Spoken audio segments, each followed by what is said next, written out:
Strutmasters.com and Santiago Performance have teamed up once again to show you just how easy it is to go from air to non-air. Now this 94 Continental over my head has a couple of things that I want to show you before we put it on the ground and tear it all apart. Come on in here.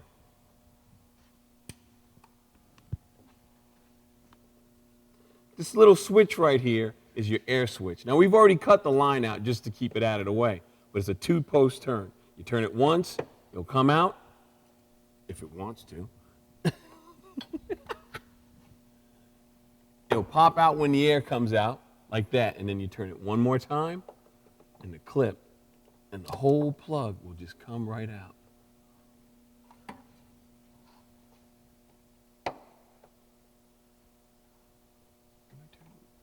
There it goes. Now that plug has to come out in order to get the airbag out. The other thing you need to worry about is this little spring-loaded clip right here. This is what holds it in on the top.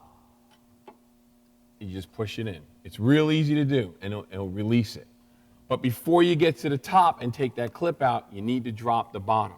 This whole bracket has to come out to install the clip, and we'll show you that in a little bit. But it's also spring-loaded clips right here. You just push them, the whole bag comes out. It's a lot easier to do. I'm going to show you how to do it on the ground right now. Once again, Strutmasters and Santiago Performance have teamed up to show you exactly how easy it is to go from air to non-air. You got to remember some simple things. A basic hand tool kit, you never know, you might need a hammer, so you got to have one of them.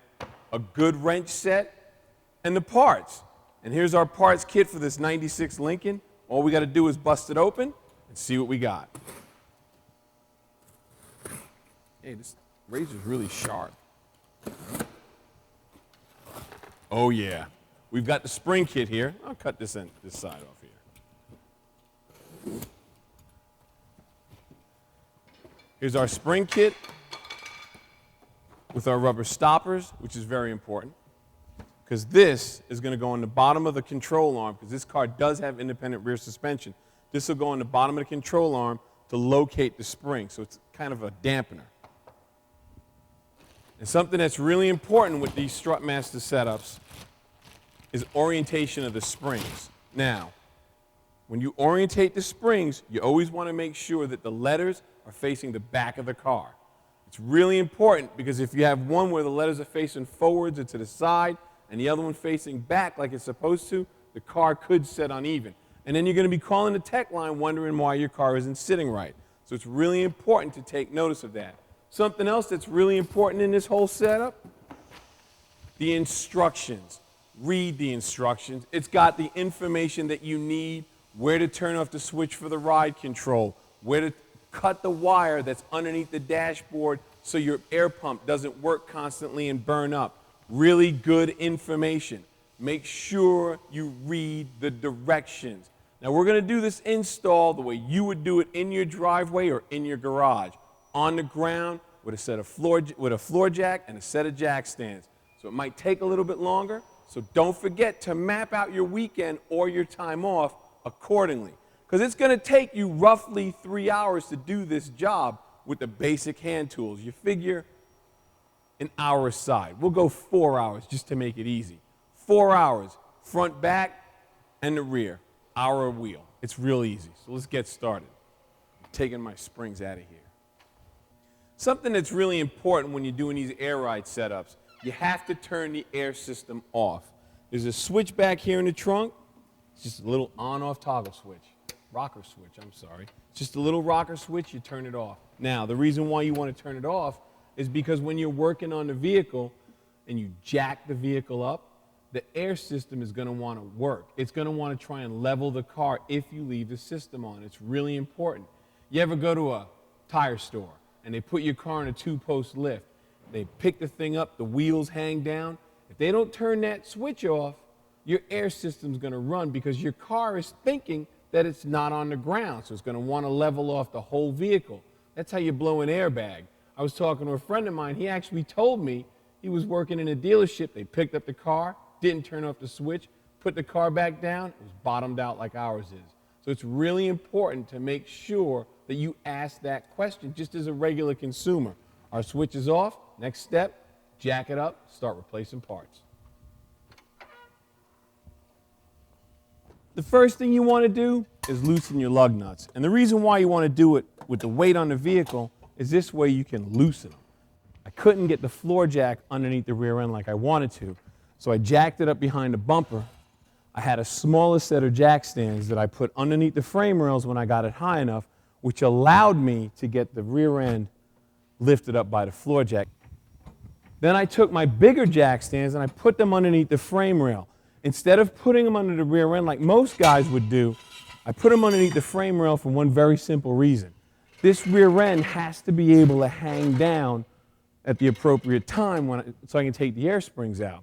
For safety reasons, I actually have the jack stands underneath the frame rails and I left the floor jack under the rear end.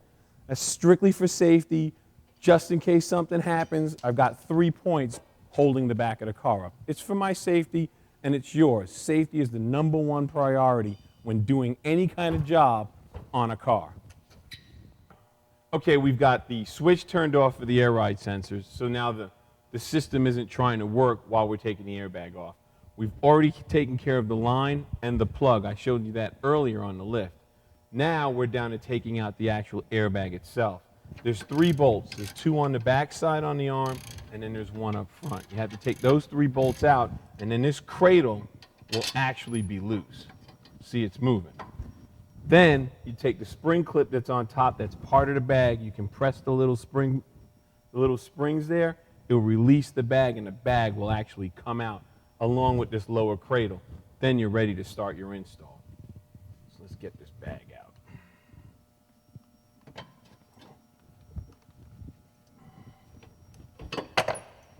And the bag is out. Nice, easy. Now see, here's what I was talking about before. You've got the 2 holes for the arm and then the 1 hole. That's all that holds this bag in on the bottom. Now to take this bag out, it's got spring clips right here. All you have to do is compress them, and it may take a little bit of fumbling, but you can get it. Or you might need the trusty screwdriver. Let's see what we got here. I laugh in your face. Now we're ready for our bottom pad. Now if you look at these isolators, they're already labeled. Bottom rear, top rear. Real simple stuff.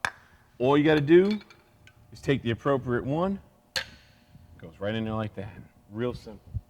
So you need to make sure that the small end is on the top, which means the rear plate fits inside the hole. That's what keeps your spring in place, and then the bottom one will fit inside that hole. That way your spring doesn't want to slide in and out. Always make sure you check your parts. Let's put all these pieces in.